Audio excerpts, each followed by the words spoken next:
Alô, fazendeirada do Brasil, esse jargão abrindo o programa aqui, Zebu para o Mundo, já faz tempo. Em outubro, no dia 2, fez 21 anos que a gente está aqui no ar e tal. E eu tenho, entre as tantas honras que tenho, como participar do Nelore Fest, que foi a festa nobre do Nelore, e aproveitei a viagem para passar na casa do Dom Bertrand de Orleans e Bragança, que é sobrinho, bisneto da princesa Isabel. Não é. Todo ano você faz o mesmo erro. O mesmo erro. E hoje... Eu não sou bisneto, sobrinho bisneto, sou bisneto da princesa Isabel. Trineto de Dom Pedro II. Você não é sobrinho, é bisneto. Bisneto. É linha direta. Exato. Tá bom.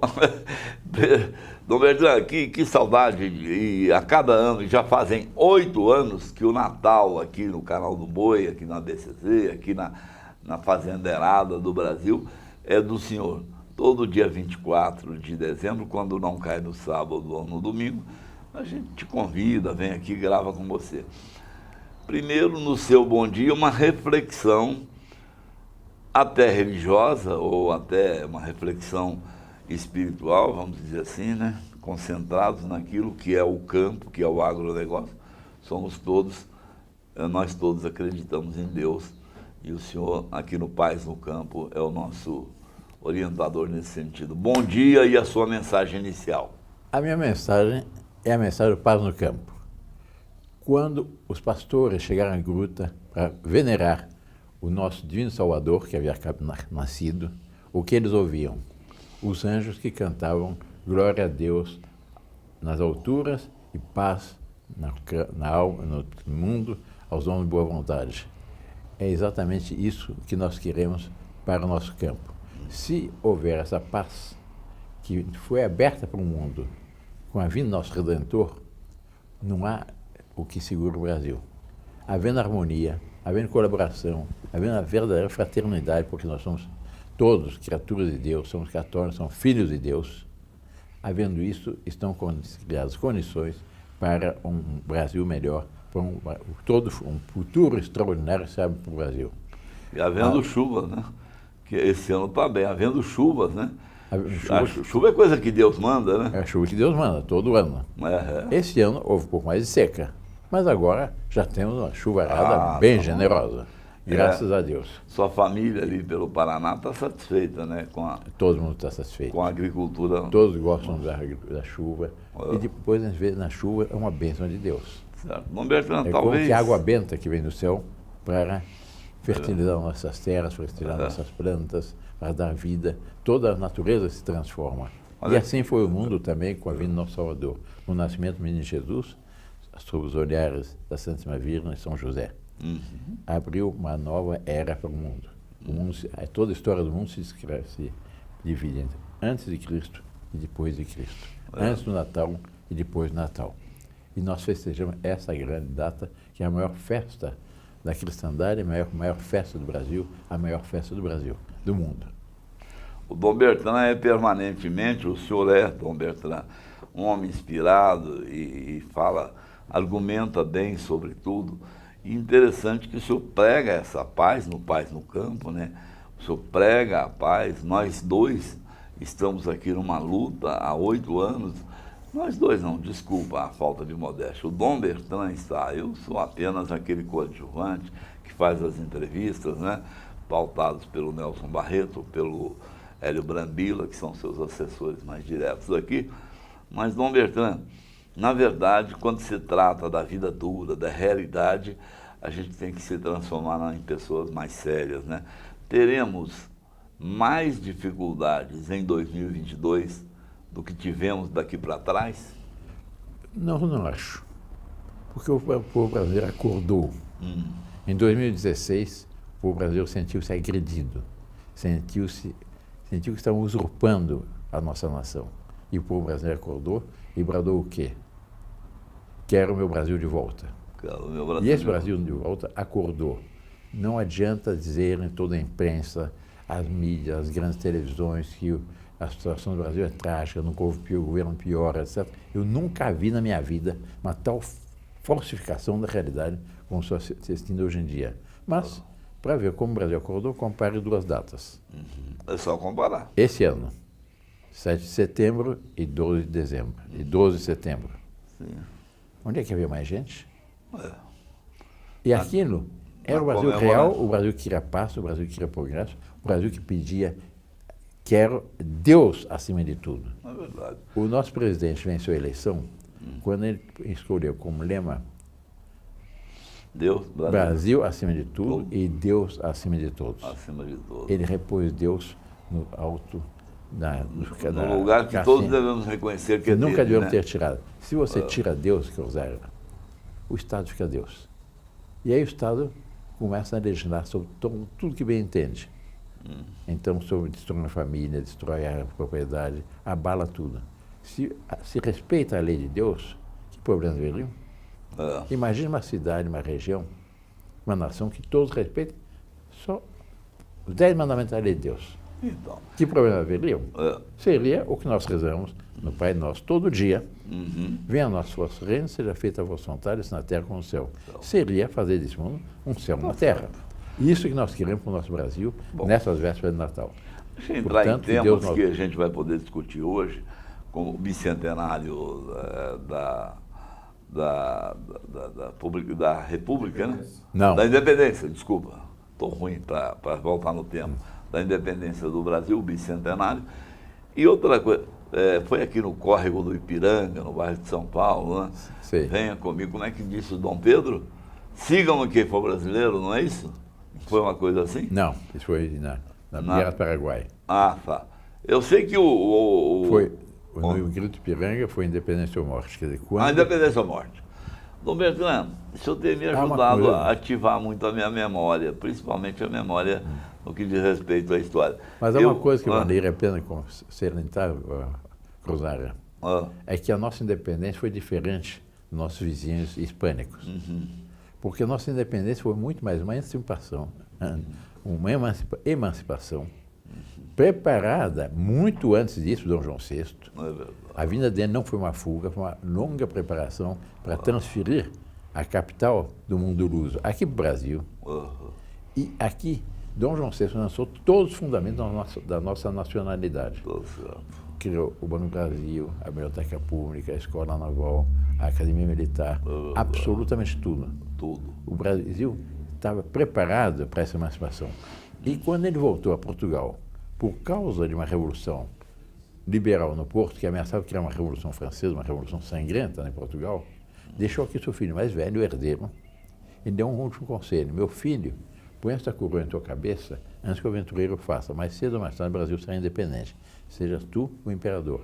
Graças a isso, nós, brasileiros, mantivemos a unidade da nossa nação, que é a quarta maior nação do mundo. Do mundo. Mas Territorialmente. com um detalhe, falando. não há nenhum país no mundo que tenha uma área cultivável tão grande quanto o Brasil. Pois é. Não há nenhum país do mundo que tenha um povo tão afável, que tenha tanto calor harmônico quanto o Brasil. Não há nenhum país do mundo que tenha tanta água quanto o Brasil. Não há nenhum país do mundo que tenha a melhor insolação, que é fundamental para a agricultura. Nós temos tudo. E nós temos no subsolo todos os minerais possíveis. O potencial do Brasil, nenhum outro país tem. Os Estados Unidos, a Europa já esgotaram suas terras. A China nem se fala. A China esterilizaram suas terras. Só o Brasil tem potencial para isso. Dom Bertrand, nós temos muitos temas para abordar aqui com o senhor, porque eu venho ávido, né? Você é Hamilton Ribeiro, que todo mundo conhece, é ex-Globo Rural, hoje está tranquilamente, se aposentou, né? Me pergunta assim: Crosara, você tem sempre uma boa conversa com aquele Dom Bertrand. Ele até tem interesse em proximamente conversar, bater um papo com o senhor. Me disse Zé Hamilton. Então, o senhor, nós temos que abordar assuntos importantes. Houve um tempo em que a nossa pauta aqui nas entrevistas, eu disse a Zé Hamilton, é porque eu sou provocador, eu provoco o Dom Bertrand, e ele vem Mas e resposta, recebe cada resposta. eu tenho que tomar cuidado, porque o homem não é brincadeira, não. Mas Eu então, agradeço a Deus a amizade que nós pegamos nesses 8 anos de convivência. Dom Bertrand, marco temporal, eleição presidencial, e outras questões mais, se o senhor se lembrar, pode comentar, são desafios para serem resolvidos no ano que vai começar, no ano de 2022. O senhor está animado? O agronegócio vai continuar pujante? Vai continuar. Todos esses comentários eu queria que o senhor fizesse agora num segundo bloco. Pode assim? Pode ser. Eu vou só chamar os nossos comerciais, aproveitando, explorando a sua presença aqui, que é uma figura nacional. Campo Grande! De volta aqui nesse final de ano, né, nesse Natal que se aproxima, no ano que vai começar, minha conversa com o Dom Bertrand, fui até o Palácio Real, poderíamos dizer assim, bem, não é bem assim, mas é a residência do príncipe Dom Bertrand de Orleans e Bragança. Dom Bertrand, eu terminei o primeiro bloco jogando para seus comentários os desafios que teremos em 2022. Comente e me diga, o agronegócio superará tudo isso? Eu tenho certeza que sim, porque o agronegócio cresceu, inclusive nos piores tempos dos governos de esquerda que nós tivemos aqui. Apesar dos governos que nós tivemos, péssimo com a reforma agrária, com toda a questão ambiental, com todas as coisas da agricultura, o Brasil venceu isso, superou isso e ninguém passou fome nesse país. Nós passamos brilhantemente a crise provocada por aquele Lehman Brothers dos Estados Unidos, aquela crise econômica mundial. Não tivemos fome no Brasil. Nós passamos brilhantemente. O Brasil foi saqueado por uma seita vermelha que dominava a nossa pátria, queria escravizar o Brasil à China, aos comunistas. O espaço brasileiro não passamos fome. Houve a Covid, uma epidemia que veio da China. Bom lembrar. De um vírus chinês. Bom lembrar. Foi uma pandemia no mundo inteiro. O Brasil não passou fome. Não houve revolução social. Aliás, nunca conseguiram nesse país criar um clima de luta de classes. Nunca conseguiram criar uma questão racial. É verdade. O Brasil é bondoso, o brasileiro nasceu sob a proteção da senhora Aparecida. O agronegócio tem muito a ver com isso. O agronegócio tem muito a ver com isso, porque foi o agronegócio que alimentou o Brasil. É verdade. Nós alimentamos nossa pátria, os preços dos alimentos da cesta básica só têm caído graças ao progresso espetacular que nós temos na nossa agricultura. E, além do mais, o Brasil hoje alimenta sua população, são 220 milhões de habitantes praticamente, e alimenta mais, no total, segundo dados da Embrapa, o Brasil alimenta 1 bilhão e 400 milhões de pessoas. É, quer dizer, gente. Praticamente um quarto da humanidade come alimentos produzidos aqui. Ninguém segura esse país. Da comida que sai do chão brasileiro. O marco temporal e outras questões um pouco complexas, que nem está muito democratizado esse assunto, eu queria que o senhor falasse um pouco, explicasse o que é o marco temporal e qual é a importância da votação que vem aí. Parece que o Supremo, eu vou conversar isso mais detalhadamente com o Nelson Barreto, um jornalista importante de Brasília, mas parece que o Congresso é que vai resolver essa parada. E aí a gente se anima um pouco, né? Porque é um absurdo. Que absurdo é o marco temporal da forma que estão querendo? Cruzara, a garantia da liberdade qual é? A propriedade privada. Propriedade privada. Se eu não sou dono, fruto do meu trabalho, eu sou um escravo do Estado. Ora, o que é a propriedade? Trabalho acumulado. Essa é a realidade. Então, o governo não tem o direito, o governo nem o Supremo, nem o governo, qualquer poder não tem o direito de confiscar nossas propriedades. Acontece que, na Constituição de 88, foi estabelecido que as áreas em que já estão, os índios estão estabelecidos, lhes serão garantidas. Aqui no Brasil, é 13% do território nacional para menos de 1 milhão de pessoas. Né? Dizem que são 800 mil índios. As estatísticas que eu tenho, de alguns anos atrás, eram 200 mil. Não sei como é, surgiu tanto índio nesse país. Bom, e houve todo o problema Raposa Serra do Sol. E aqueles índios foram plantados. Eu tenho informações sobre os índios que foram plantados naquela região, não tinha nada. E foram gaúchos, levados pelo governo, no tempo do governo militar, para explorar aquela região, pois analisar a terra, porque era muito fértil. Mas antes de haver calcários, a irrigação, etc., não tinha nem mosquito. Nelson Barreto esteve lá e viu aqui não tinha nada. Fizeram daqui uma Canaã. É verdade. Foi a maior índice de produção de arroz por hectare do Brasil, talvez do mundo. Vieram certos esquerdistas, disseram, não, isso é uma área indígena. De fato, já tem um certo número de índios que foram trazidos de outros lugares. E que trabalhavam com os gaúchos. E viviam bem. E viviam muito bem. Melhor que na tribo. Muito melhor. Inclusive, houve um referendo entre eles. E a maioria diziam que queria continuar como estava. Contra a vontade deles, por causa do governo de esquerda, foi a Polícia Federal tirar na ponta da metralhadora os agricultores. Qual o resultado? Os índios foram para Rio Branco, estão catando lixo. Resultado, Não estão lixando. e aquele arrosal todo nunca mais produziu um grão. Acabou. Acabou. Miséria. E os índios estão catando lixo no Por Rio isso que Branco. o marco temporal, aumentar a área para Depois, os indígenas, mas nessa é uma ocasião, coisa desnecessária, não é? Nessa ocasião, houve muito debate. Inclusive, eu estive no Supremo conversando com alguns juízes. O ministro Marco Aurélio fez um voto contra o marco temporal, e contra o que estavam querendo fazer, para preservar, deixar os gaúchos, etc. Porque aqui nunca tinha sido área indígena. Tá certo. E, no seu voto, o ministro Marco Aurélio disse: proféticas palavras do professor Plínio Correia de Oliveira, que no seu livro Tribalismo Ideal com o Mundo Progressista do século XXI, que está prevendo o que ia acontecer, mostrava isso. E, apesar disso, foi chegar a um acordo, marco temporal. Então, foi dada aquela área injustamente para os índios, mas foi estabelecido que não tem mais outras áreas para índio, porque já tem demais. E qual foi o resultado? Agora, diz não, esse marco temporal não vale. Por quê? Porque isso é um direito anterior à Constituição, direitos imemoriais dos índios sobre as terras. Então, com isso, a gente pode chegar em qualquer lugar que não é. E dizer, essa terra meu avô veio aqui. Então, vem um juiz de esquerda, não, de fato é, pronto, perde a propriedade. Não há, se introduzir o marco temporal, acaba a garantia da propriedade privada no Brasil. Tá bom. Essa é a realidade. Deixa eu te fazer uma proposta aqui nessa nossa conversa. Falta um pouco de tempo ainda, eu vou chamar um comercial e depois do comercial eu queria que o senhor ficasse num assunto só.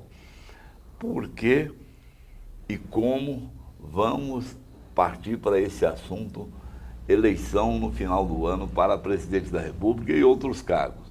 Vamos falar sobre isso, que eu sei da sua proximidade, da proximidade da Casa Monárquica do Brasil com o presidente Jair Bolsonaro. Queria que o senhor comentasse isso no final da nossa participação. Pode assim?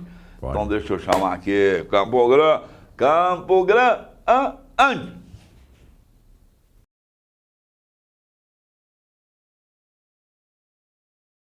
Pois é, de volta aqui com Dom Bertrand de Orleans e Bragança.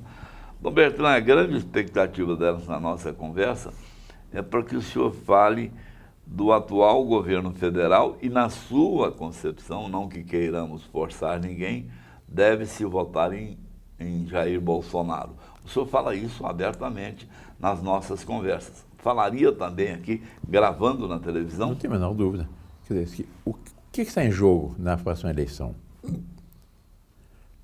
Essa seita vermelha que quer voltar a dominar o Brasil, quer voltar a criar o MTST, invasões de terra na cidade, abala todos os direitos, etc., ou preservar a conquista que o Brasil teve a partir de 2016, com essa reação, quando o Brasil sair às ruas, dizendo minha bandeira é verde e amarela e jamais será vermelha.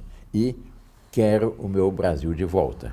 O que nós estamos vendo agora, nesse período, apesar de toda a campanha de certa imprensa, televisões, etc., contra, é que o Brasil está renascendo. O MST praticamente acabou. As invasões de terra praticamente acabaram. Existe o favorecimento da agricultura, existe a questão trabalhista diminuiu. Quer dizer, nós estamos fazendo uma correção de rota fundamental. Agora, não pode fazer que agora, dessa correção, que foi no sentido tradicional, volte àquela esquerda, com aquela agenda socialista, em que os direitos estão abolidos. Porque, tirando a Deus do panorama, esse pessoal faz o que bem entendem. Eles estão destruindo a família. Eles querem abolir o direito de propriedade. Eles insistem numa socialização do ensino. O Enem, o que era antes disso? É uma agenda comunista. Fazendo a cabeça das crianças, quem não respondesse de acordo com a agenda comunista, não passava no Enem. Olha só. É isso que nós não queremos mais. Uau. O Brasil diz assim, basta. Nós não queremos a agenda vermelha. Nós queremos continuar na linha nossa vocação de uma nação ocidental e cristã. Manter as nossas tradições, custe o que custar. Não estou falando custe o que custar no sentido armado, mas no sentido de nós temos que manter o povo alerta para que a vontade dos brasileiros se manifeste. Todas as manifestações que têm havido ultimamente mostram que a imensa maioria dos brasileiros quer a continuidade do atual governo. Pois é, o Dom Bertrand é muito feliz em me encontrar mais uma vez, pela 8ª vez, pelo 8º ano seguinte.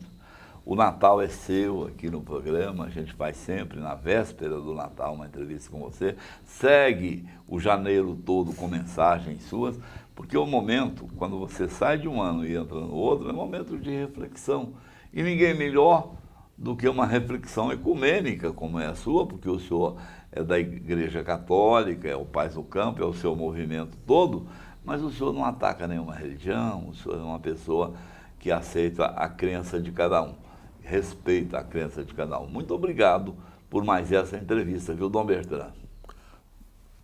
Eu agradeço também a ocasião de me dirigir aos brasileiros, sobretudo ao homem do campo, pedindo a Deus Nosso Senhor, pedindo a Santíssima Virgem, que está aqui representada, presidindo a nossa conversa, que nos abençoe. O Brasil nasceu já com o Cruzeiro do Sul, marcando a predileção do Brasil, pelo Brasil.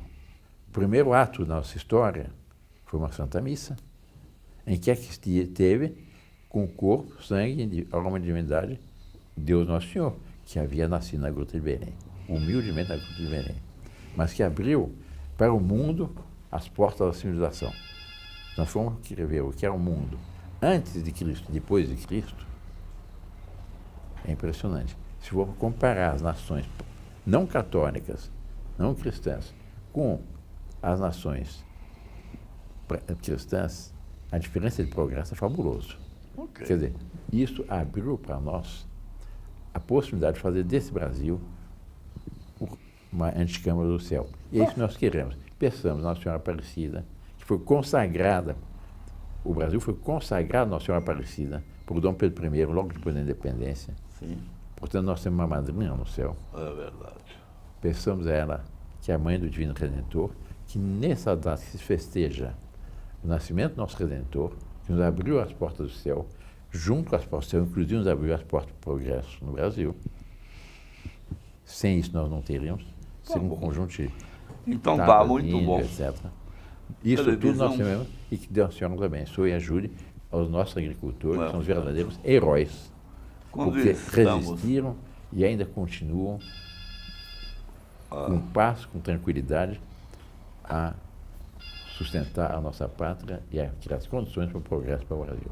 Tá bom, muito obrigado ao Dom Bertrand de Orleans e Bragança. A conversa com ele é muito boa, a gente tem até vontade de continuar, mas quem está aqui na televisão é escravo do horário, né? Vem aí a sequência da grade de programação aqui no canal do Boi. Muito obrigado. Aqui termina mais um programa Zebu para o Mundo.